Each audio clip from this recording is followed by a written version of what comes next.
Assalamualaikum warahmatullahi wabarakatuh. Alhamdulillah, puji syukur kita panjatkan kehadirat Allah Subhanahu wa Ta'ala karena kita masih diberi kesehatan dan rezeki yang melimpah sehingga kita masih bisa menyaksikan video ini.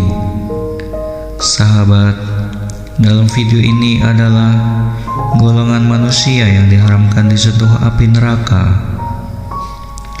Ada 4 golongan manusia yang diharamkan disentuh api neraka. Golongan tersebut telah diriwayatkan dalam sebuah hadis At-Tirmizi dan Ibnu Hibban yang kemudian disahihkan oleh Al-Albani.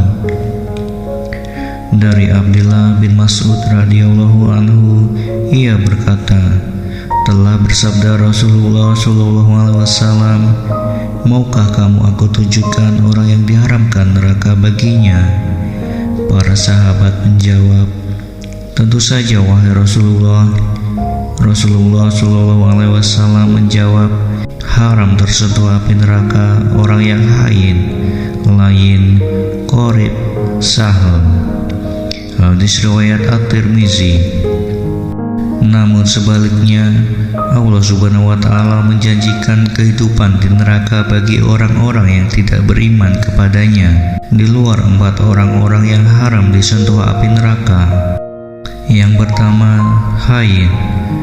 Golongan pertama orang yang tidak tersentuh api neraka yaitu orang yang memiliki sifat tenang, yaitu hain. Orang yang memiliki sifat hain bisa mengontrol pikiran dan sikapnya. Dari sifat hain akan lahir sifat rendah hati dan tidak temperamental dengan masalah hidup yang sedang dihadapinya.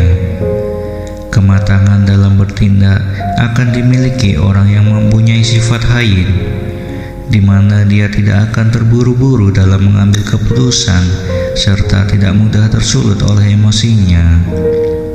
Yang kedua, lain. Sifat kedua yaitu lembut dan santun atau lain. Lembut dan santun baik dalam bertindak maupun dalam bertutur kata. Sifat lain datang dari rahmat Allah Subhanahu wa Ta'ala yang dicontohkan oleh Nabi Muhammad SAW saat berdakwah kepada umatnya. Sebagaimana yang disebutkan dalam Al-Quran, dengan rahmat dari Allah, engkau Nabi Muhammad lemah lembut terhadap umat. Seandainya engkau kaku dan keras hati, niscaya umat akan menyingkir darimu. Ali Imran ayat 159. Imam At-Taubari menjelaskan bahwa dengan rahmat dan kasih sayang Allah terhadap Nabi dan umatnya, Rasulullah menjadi pribadi yang penuh kasih sayang, mudah dan penuh dengan kebaikan. Jika saja Rasulullah SAW bersifat keras dan kasar, maka dakwahnya akan sulit untuk diterima. Nabi Muhammad SAW tetap bersikap baik dan lembut kepada kaum yang menyakitinya. Maka dengan maha baiknya Allah yang memberikan rahmatnya kepada Nabi dan umatnya dengan sifat lain. Yang ketiga, sahl.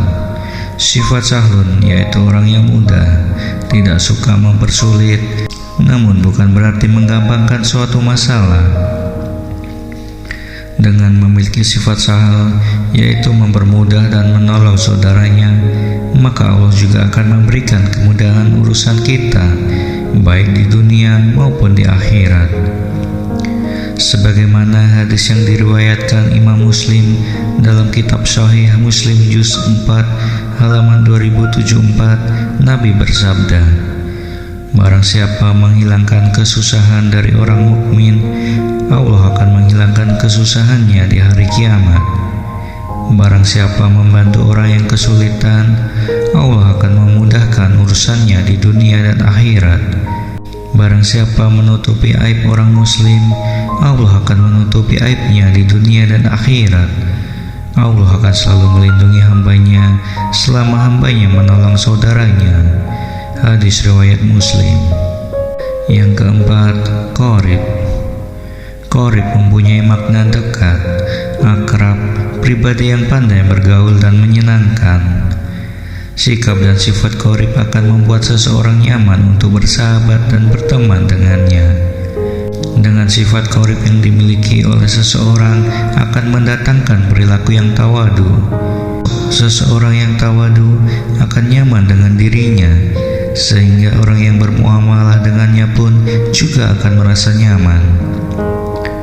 Hal ini sangat jauh berbeda dengan orang yang memiliki sifat sombong dalam dirinya. Mereka merasa lebih baik, lebih pintar, dan lebih berpengalaman dibandingkan yang lainnya, sehingga akan timbul sifat memandang rendah orang lain.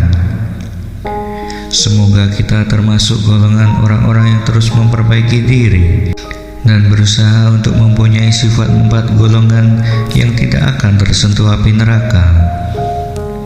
Sahabat, demikian yang dapat saya sampaikan. Apabila ada salah, mohon dimaafkan. Semoga video ini bermanfaat untuk kita semua. Wassalamualaikum warahmatullahi wabarakatuh.